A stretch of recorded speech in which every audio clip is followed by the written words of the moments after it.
お帰りなさいませ。恩師様がおられぬ間、この子らがいささかも落ち着きませんでした。つられて我までとぼついてしまいました。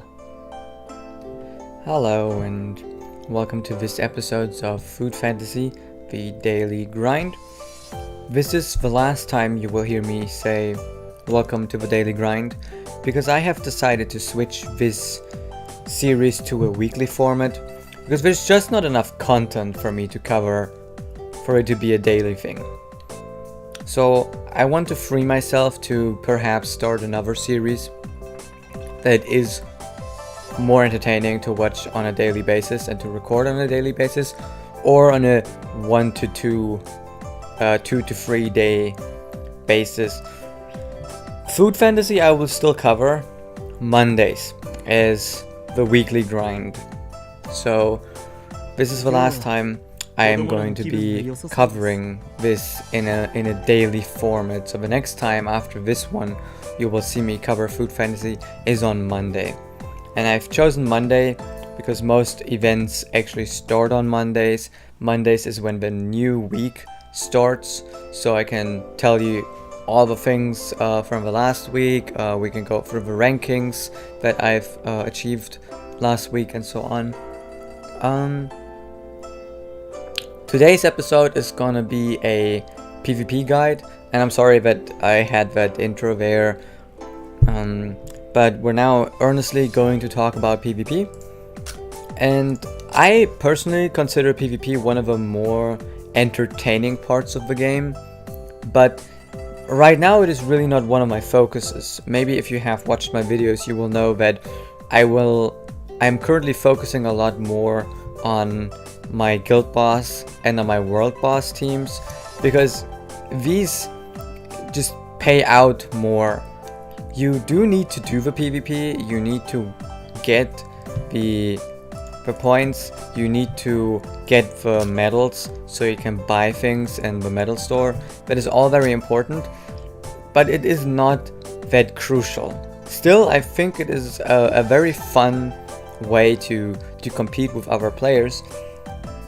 One thing about PvP that I want to mention beforehand is that it isn't directly a fair fight. It isn't directly what you would consider earnestly betting yourself against another person, because your opponent does not get the bonus, the team leader bonus, which you get for picking a team leader.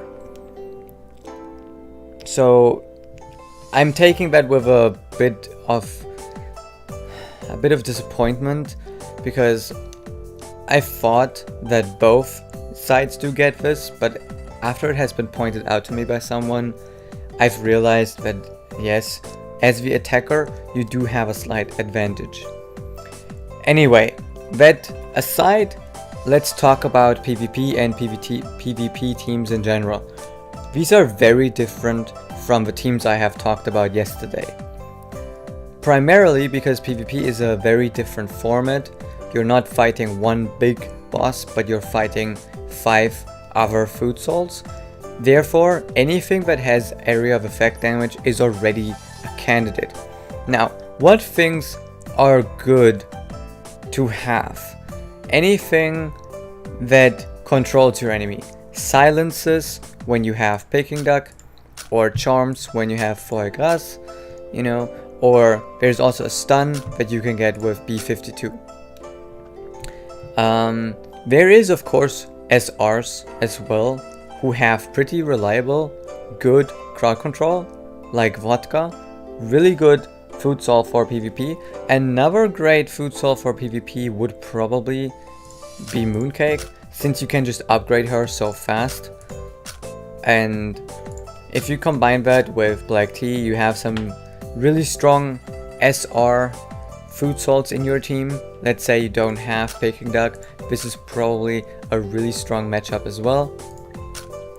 Personally though, I think Peking Duck is really strong in PvP, because silence does not only prevent your enemy from using skills, it can also cancel them. That is why it is so strong. Another thing that I have mentioned about PvP is that the health of your food salts is actually doubled. Therefore, you should, when looking at Fallen Angels for PvP, try to focus on having mostly attack for your DPS, but also a line of HP. Because having one line of HP kind of in PvP means that you have 2 lines of HP. You just get double. It's like that one stat is doubled on this Fallen Angel, and that is pretty good, which also means that for your tank you also want to do the same. You want to definitely go with a full HP Fallen Angel, primarily because defense is not doubled, but health is doubled. I shouldn't have to explain this. One thing that you've probably noticed is that I'm not using a healer, and that is another thing that I see a lot of enemy teams that I'm fighting not doing. A lot of teams that I see, top left has a healer, top right doesn't have a healer. Okay, but bottom left has one and bottom right has one as well. So there's 3 out of 4 people in this roster who do use a healer.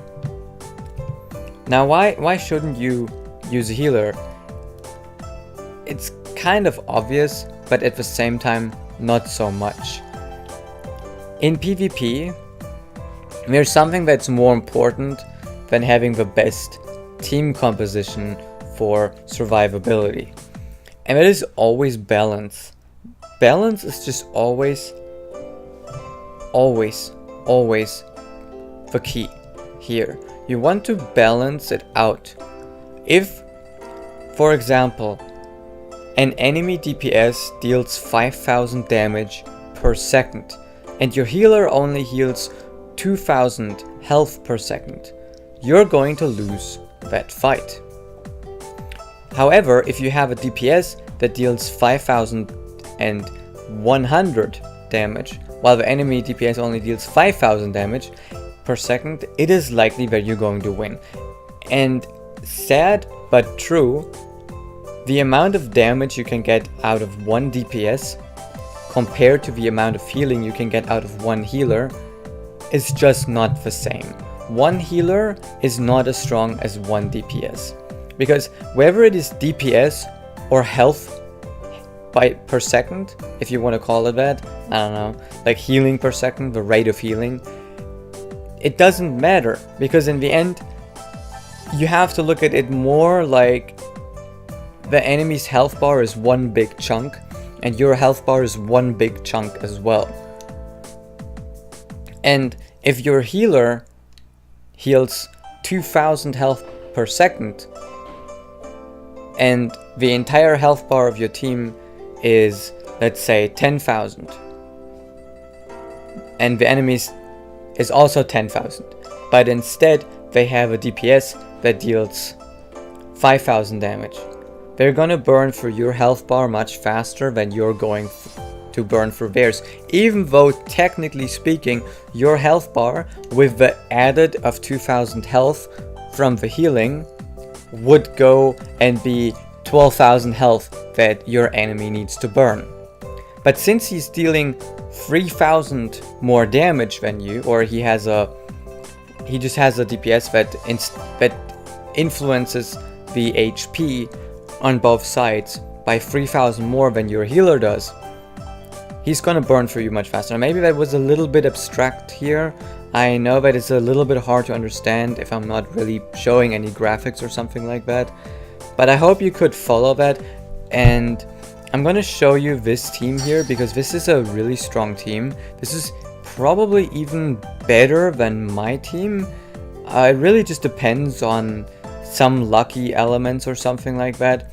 Although Vodka is a really strong opponent, every time I see a Vodka and a B52, especially a B52 who's at 3 stars already, I am considering that I may lose.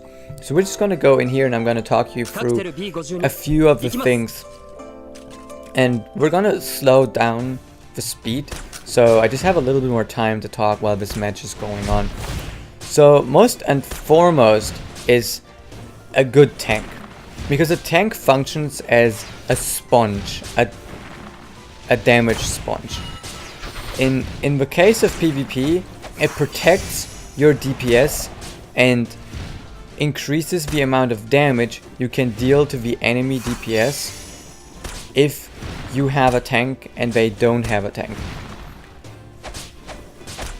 If you kill the enemy tank, like I just did, you have a few seconds where you can actually dish out damage to the enemy while you're only taking damage on your tank.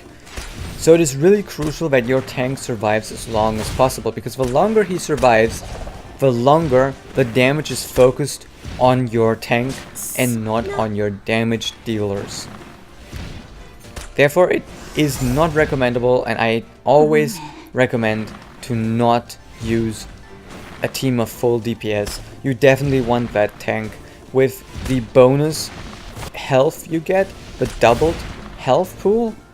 It is rather stupid not to do it. If that wasn't the case, 5 DPS might be a pretty good strategy, but even then I would think it's probably, you know, not really that valuable to go with 5 DPS, because absorbing the damage like a sponge, it is always good in PvP.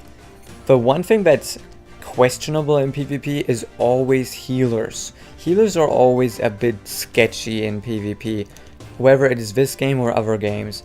I have noticed a lot of games that I've played over the years had slightly sketchy healing mechanics when it came to PvP, and a lot of people actually did not play healers, but rather they played things like a tank with healing capacities or something like that, more like a paladin playstyle, because a pure healer is not always viable, and in food fantasy that definitely holds true. Now, what can you do when you don't really have foie gras or Peking duck? You can still get B52, of course, and as I mentioned earlier, you can still go with mooncake. That definitely works. And if you do not have foie gras, you can totally go with something different that has a good impact as well in terms of area of effect damage.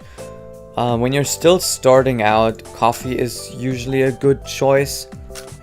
But don't go with milk, even though you might be tempted for the linked skill. Just don't do that. Other than that, most of the other DPS are pretty easy to take out of the equation here. The only other two I can think of are Sushi and Yukchung. Those are pretty good as well for PvP. They're not so good for anything else, but if you do not have Peking duck, this is not such a bad choice, because you also do get a silence out of her. It's just not as frequent, and she deals decent damage to the enemy team. Sushi is the same, deals decent damage to the enemy team, but having either a foie gras or Peking duck is definitely more advisable. Those aren't too hard to get.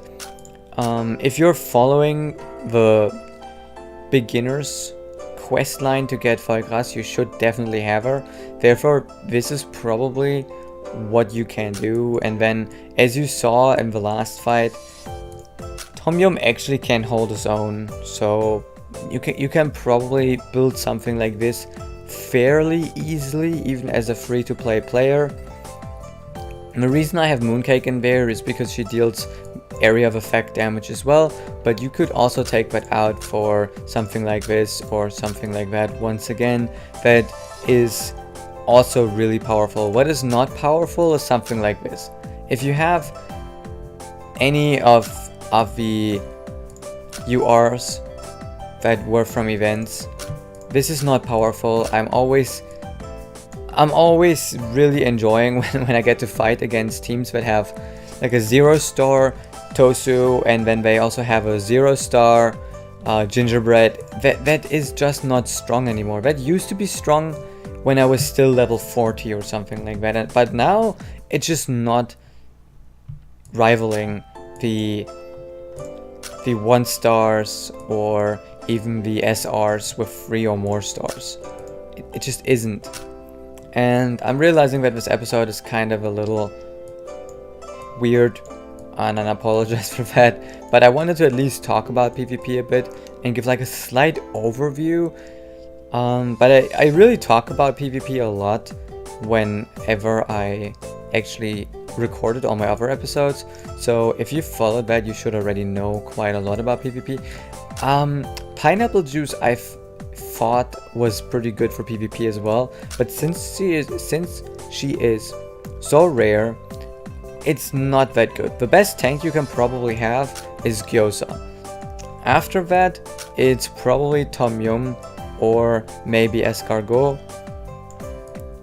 I'm using Steak because he just has really high stats, and he also really helps burn through the enemy team a bit faster, and it works for me.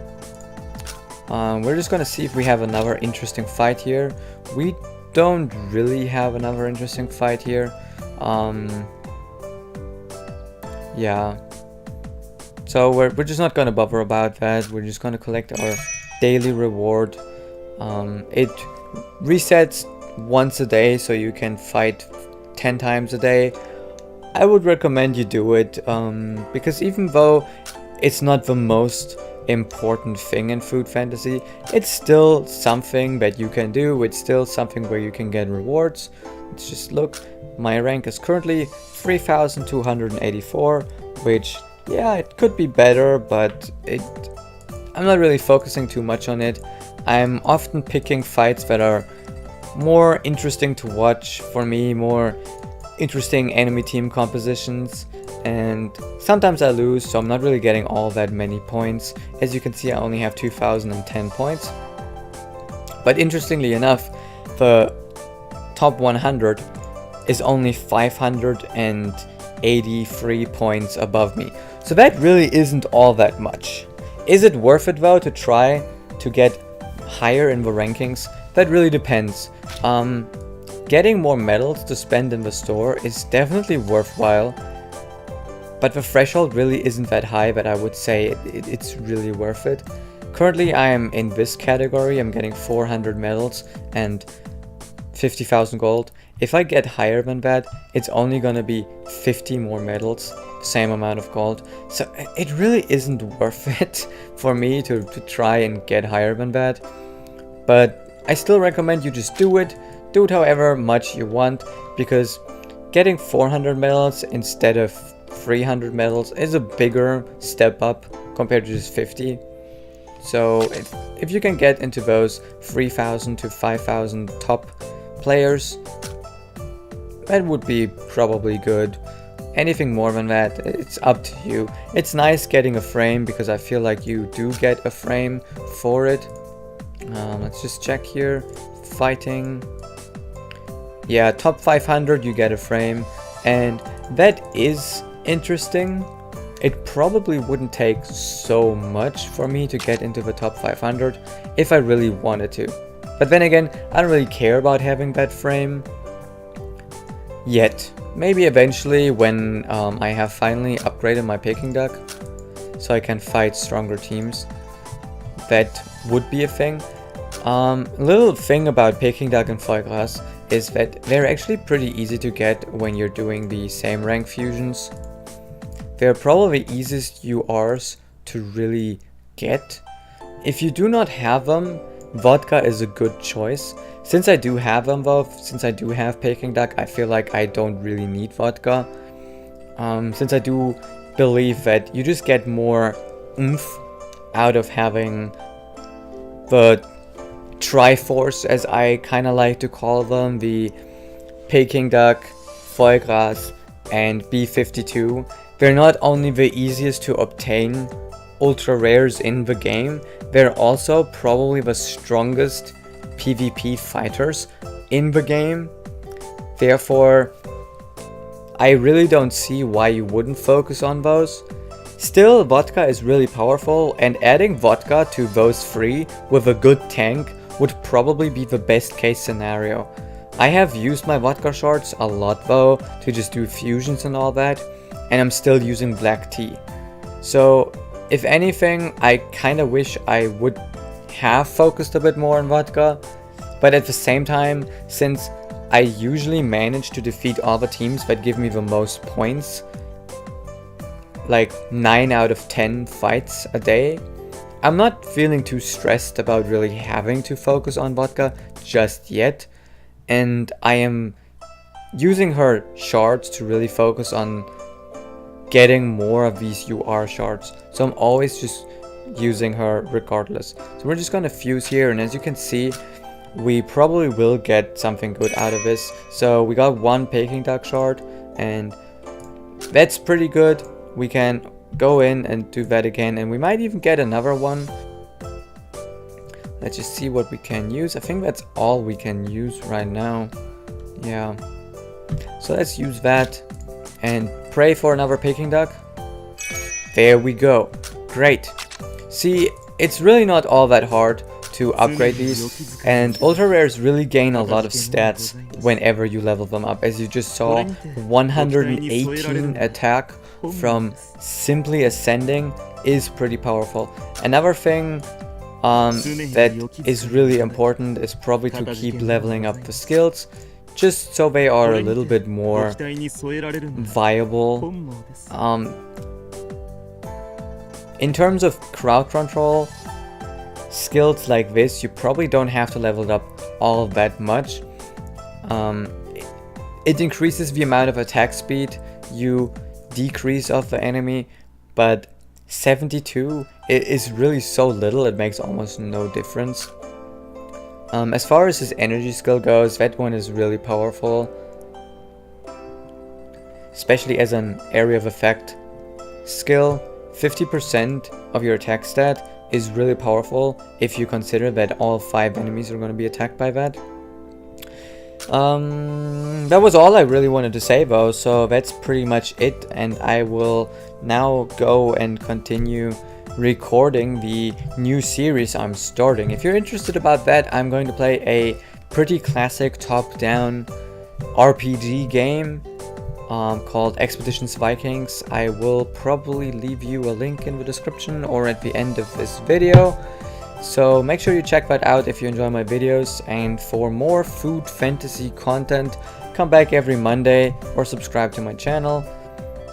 I would really appreciate it, and I hope that if I switch this over to a weekly format, it will not seem as repetitive, and I have a few more things to really talk about every week once again. This decision partly came to me when I noticed that the video with the most views and average view time was my event special. So I'm probably gonna focus a little bit more about event specials, and I'm gonna throw in an episode every Monday, even if there's not an event, because on Mondays I probably have a lot more to talk about. There's gonna be more changes that have happened since the last episode, and while it is sad that I'm not gonna do this daily anymore, you can definitely be sure that I will still play this daily, and you'll still get your daily videos from the Viking series, although I'm thinking of maybe not making this a daily thing and instead try to play another game, because I usually burn out quite fast when I'm only focusing on one thing. That said though, thank you so much for watching, and I will see you soon.